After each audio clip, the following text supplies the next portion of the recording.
Didn't, no advice, no nothing, didn't tell me nothing. But he was putting me through something. He could see my talent. Yes. But he's just putting me through it to see what type of personality I am. Then it came to it, he's like, you know, what are you doing it for? Oh, you know, I would like to fight and da-da-da. What's your, you know, I might make you wait 3 years before you fight. I was like, okay, if that's what you think. I don't know anything about it.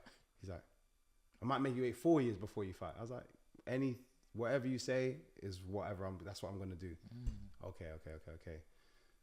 It was like another 3 months after that. So I think 9 months, and then I had my first fight. Wow. And he was just like, yeah, I want you to fight. One of the other coaches there, his brother, his personality is almost the opposite. So he can't hide his excitement. Right. So when I'm sparring, he's in the side like, oh my God, like jump, because I'm doing crazy kicks and stuff. Whereas my head coach is just sitting there like this. Okay, take your stuff off, go back in. He didn't give anything away, but right. I could tell he was testing me. Yeah. But on top of that, he said to me, obviously you've been doing something that's worked for you for 20 plus years. Right. So why would I change that? Yeah. Not only that, I walked in one time, came into the gym early, and he was practicing my style. He's never seen it before me. Wow. And now he was like, come, show me that thing you do. So the reason I think he's an amazing coach is because he's always a student still. Wow. Yes. You see what I mean? Yes, of course. The coaches that say, oh, no, when people veer off, it's because they're not students in their mind. And it means they feel like they've done everything and seen everything, and that's impossible. So, and also they can't learn anything. Every industry constantly changing. Sometimes it goes full circle. Always. What was jiu-jitsu might have been successful back in the day. It's not anymore, but then it might be again tomorrow. But so you have to keep learning and updating with everything. He's still a student. He gets inspired every week from watching a UFC.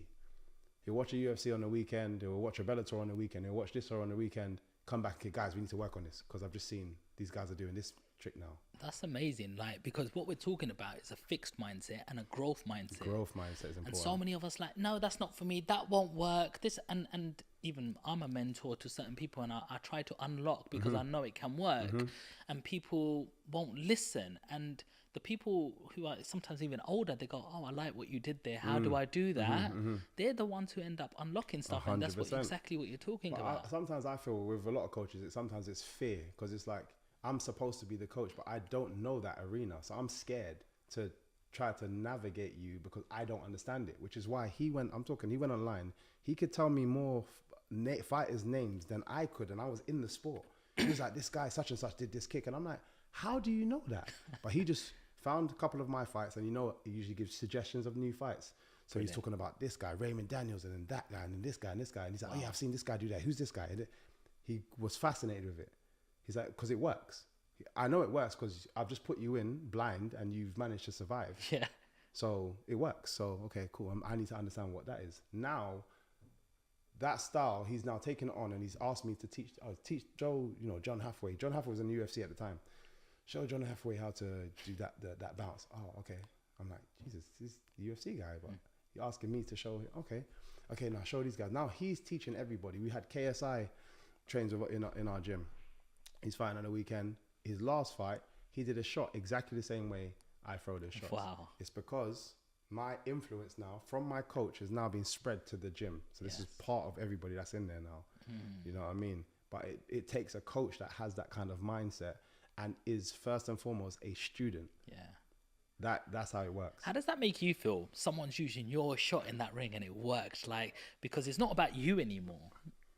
It's putting your beliefs into other people and you're seeing it happen. How does that make you feel? It feels great, to be honest, because it's just, I'd love to leave something behind. And I feel like I've already done that whilst I'm still going in my own career. Seeing people absorb that style that a lot of people frown upon. And the reason I say frown upon is because it's semi-contact, they call it. That's the term. I call it point fighting, but it's semi-contact. So because it's not, again, based on the power element of kickboxing, people don't appreciate it as much. So then I'm one of 3 people, like Wonderboy Thompson in the UFC, Raymond Daniels, he was in Bellator kickboxing champion, was a Bellator MMA.